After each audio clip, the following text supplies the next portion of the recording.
binitawan niyang salita Pebrero ng taong nakalipas lamang, no? Isang taon pa lang nakakalipas, hindi niya kinakailangan ng tsa-tsa. Alright, magandang araw sa atin lahat mga kababayan at narito na naman po tayo para sa ating panibagong reaction video. Nako po, sinisingil na ngayon ni Attorney Harry Roque itong mga pangako nga ni Pangulong Marcos at itong tsa-tsa o mano mga kababayan po natin. Abay, bakit mukhang lumalabas na priority ngayon ng Administrasyong Marcos hindi naman umano ito kasama sa kanyang pinangako at sa kanyang plataporma nung tumatakbo ito bilang Pangulo ng ating bansa. Kasi ang pinagdedebatihan at ang mga mahistrado mismo nagdedebate sila. No? Si Justice Ascuna sa tingin niya, hindi na kinakailangan na amendahan mismo ang saligang batas o economic provision, ibigay na lang kapangyarihan na yan sa Kongreso dahil nagawa naman yan doon sa pag-amenda ng Public Service Act. No? At naging dahilan kung bakit napakarami ng sektor na ekonomiya ang pwedeng pasukan ng mga namumuhunan ng mga dayuhan. Ang kabila naman ay yung posisyon ni dating Chief Justice Renato Puno, no, na mukhang mas sinasang-ayunan ko, natatatlo lang yung pamamaraan para talagang maamendahan ang Constitution at hindi po pwede na ibigay sa Kongreso yung ganyang katungkulan. Well, sa akin naman, para wala ng debate, tanggalin na natin lahat yung economic provisions na yan. Ang importante lang dyan, yung kinikilala natin na sa pagdating sa ekonomiya, ay meron talagang police power ang ating Estado para mag-take over ng ilang mga industriya kung magkakaroon ng national emergency. No? Dahil yan naman po yung nangyari hindi lang sa Pilipinas, kundi sa Amerika din, yung nagkaroon sila ng the Great Depression. No? Pero yung pagre-reserba sa mga dayuhan, hindi naman kinakailangan talagang nasa Constitution pa yan. No? Hayaan na natin na Kongreso. Pero dahil nga ang issue ngayon, CONCOM, sa isang panig, ang sinasabi ng proponents doon sa Joint Resolution number 7 is amendahan na lang yung mga economic provisions at dagdagan ng phrase unless otherwise provided by law para Kongreso na lang ang gagawa niyan.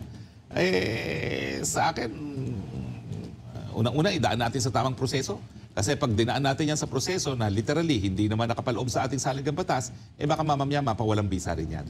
So, yun nga po yung naging warning ni Chief Justice sa Kamara nung kailan lamang, no? Wag na natin isapalaran pa yung mga proposed amendments natin dahil baka mamaya madeklara lang na labag sa saligang batas. So dapat malinaw naman kung ano sinasabi ng saligang batas. Gawin na po natin yan nang hindi na po tayo sumemplang doon sa kagustuhan nating maamendahan ng ating saligang batas. Pero sa akin, no, bagamat hindi inaasahan ni dating Justice Ascuna na hindi maamendahan ng saligang batas after 37 years, yan po naman kasi ay pundasyon ng ating demokrasya. At hindi talaga dapat palaging binabago kung unless meron talagang napakalaking dahilan. No? Sa akin naman, kung talagang nakaka-apekto yung provision ng ating saligang batas sa mga economic provision, paano mo naman mapapa-explain na sa mga nakalipas sa taon sa administrasyon ni Presidente Duterte at ngayon sa administrasyon ni Presidente Marcos, isa tayo sa pinakamalagong paglaki na ekonomiya. Diba? Yan naman po ipatunay na baka mamaya ang solusyon para sa pag-unlad ay hindi nakasaad sa ating saligang batas, kundi siguro sa mga iba't ibang bagay.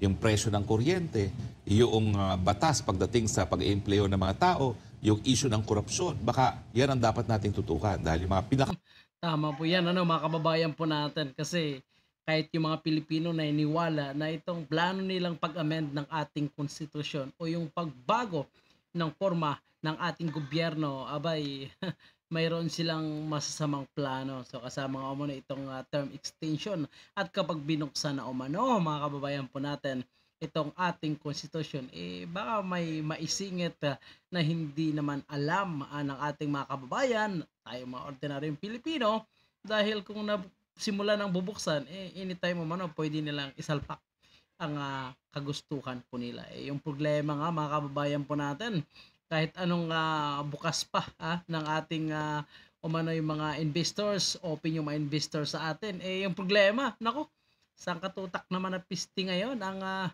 nandyan sa pinto ng ating bansa, yung pintuan, yun nga yung ating airport, yung ating paliparan, may daga, may surot, ako po, may bago pa, may ipis pa umano na kumakalat, mga kababayan po natin bagong nakita sa Terminal 3. Sino kayang mga foreigner ang hindi mandidiri? Mga kababayan po natin kapag dumaan dyan, abay, gusto natin na gumanda ang ating ekonomiya. Gusto nating maraming pumapasok ng mga investor sa ating bansa. Yung ating Pangulo, travel dito, travel doon. So pagkatapos ng kanyang Australia, may Germany na naman. Di po ba mga kababayan po natin para makahikayat umano ng mga investors, which is alam po natin bawat travel ng ating Pangulo abay milyones ang ginagastos. Eh di ba sayang po yan ano para sa ating ordinaryong Pilipino kung gagamitin sana yan sa mga infrastructure na mapapakinabangan para sa sustainable development nga ng ating bansa. Yung problema, hikayat ng hikayat na mga investors ang ating Pangulo, yung ating airport, naku po, napakaraming piste. Mga kababayan po natin kay Hiya.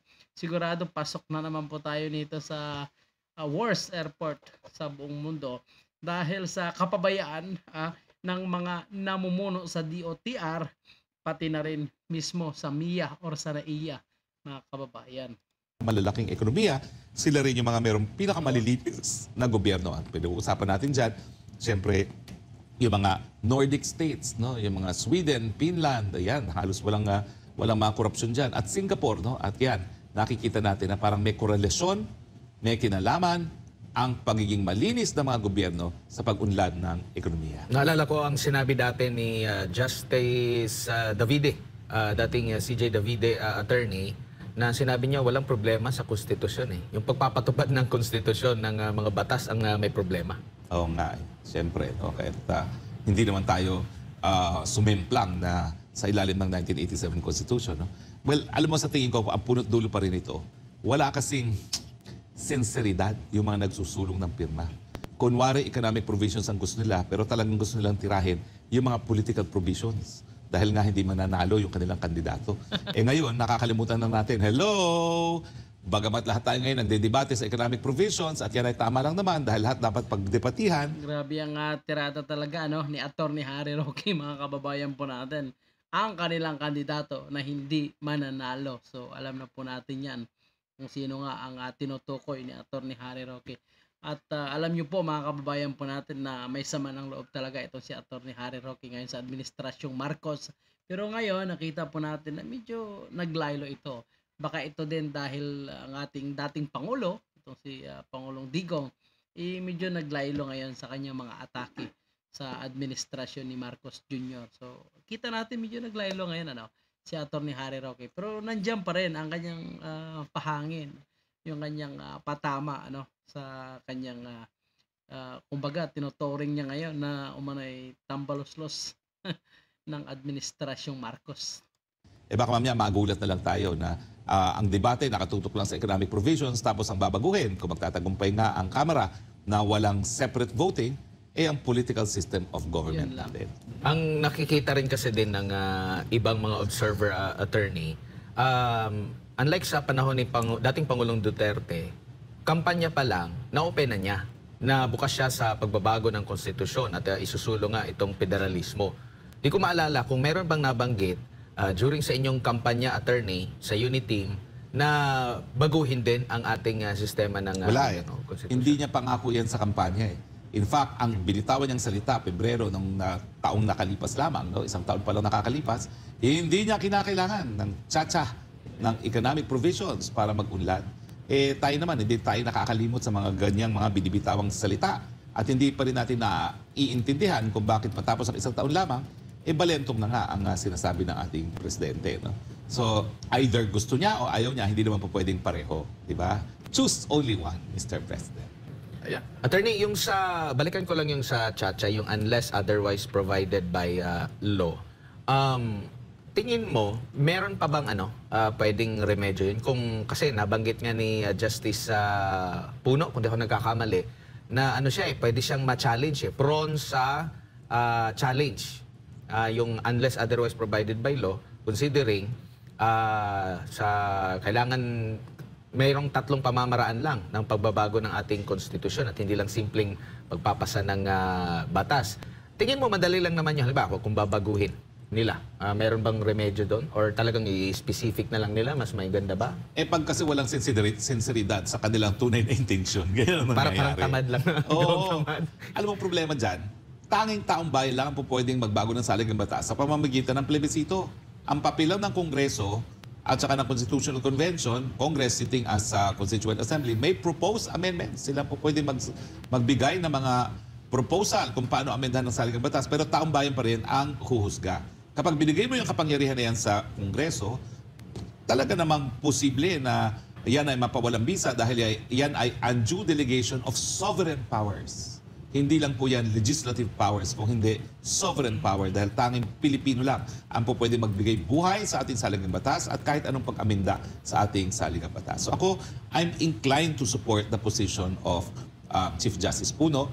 At ako rin, iniisip ko yung Bernas formula na parang ordinaryong batas lang yung pagsusumite ng proposal para amendahan ng Constitution ay mali. Dahil malinaw po na isang Constituent Assembly ay yan po ay espesyal na katungkulan at pribilehiyo ng Kongreso. Pero pag sila po ay naging Constituent Assembly, hindi na po sila Kongreso. They act in a separate personality as a Constituent Assembly. Hindi sila bumagawa ng batas, nagpo-propose lang sila ng mga amendments at hindi po dapat na tratuhin niya na parang ordinaryong batas lamang.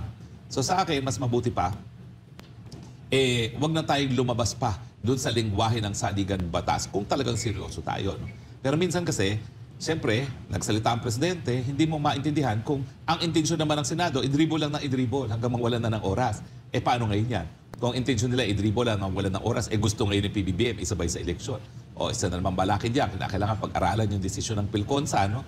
Bagamat sinabi ko nga na hindi nakuha yung minimum votes para madeklarang unconstitutional yung pagsabay ng plebiscite at ng eleksyon, napakaraming mga individual na opinion naman yung mga ating mga maestrado, kasama na yung mga bigate na gaya ni Chief Justice Puno na hindi po pwedeng baliwalain yung kanilang mga pananaw na talagang. So, yan po mga kababayan po natin ang naging opinion, komento ni Atty. Harry Roque. At kung si dating Pangulong naman ang magsasabi nga mga kababayan po natin, ang problema sa pag-amend ng konstitusyon ay syempre yung president ay incumbent. So kung nasa kanya ang lahat na resources, so makukuha niya kung ano ang kanyang gusto. So yan po yung text na binabasa po natin, yung sinabi ni dating Pangulong Digong. Kaya mong bilhin pati yung barangay captain. So what the resort would you want? Huwag na tayong magbulahan pa. Dito sa Pilipinas, kung sasabihin mong, idaan natin ng referendum, plebisito, kung gusto ng presidente, the resources are there for him to utilize. Di ba?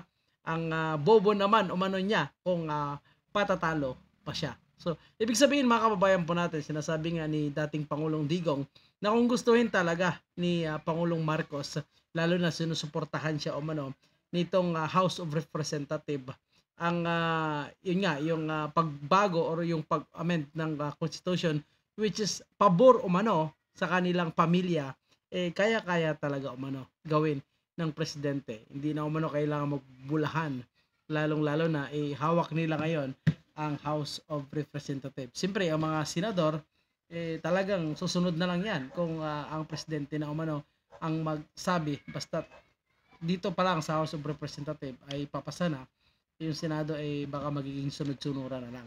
So titingnan po natin mga kababayan po natin kung gaano katigas talaga itong mga senador po natin sa kanilang paninindigan, na hindi sila papayag sa ilang amendment na hindi kasama doon sa kanilang sinusulong na economic provision lamang. Kung may political provision pa nga, ano pa nga ba ang magagawa nila kung talagang si Marcos ang may kagustuhan. Anyway, medyo mahaba-haba pang usapan yan, abangan na lang po natin. Tayo naman ay nandito lang at patuloy na magbibigay ng update, mga komento ng mga kilalang tao na may alam sa ating saligang batas, lalo na sa gusto ng House of Representatives o ng ating Pangulong Marcos na pag-amend ng ating Philippine Constitution. So ano po ang inyong komento sa loobin patungkol sa mga issue ito mga kababayan? Mag-iwan na po sa ating comment section. At yan na po, maraming salamat.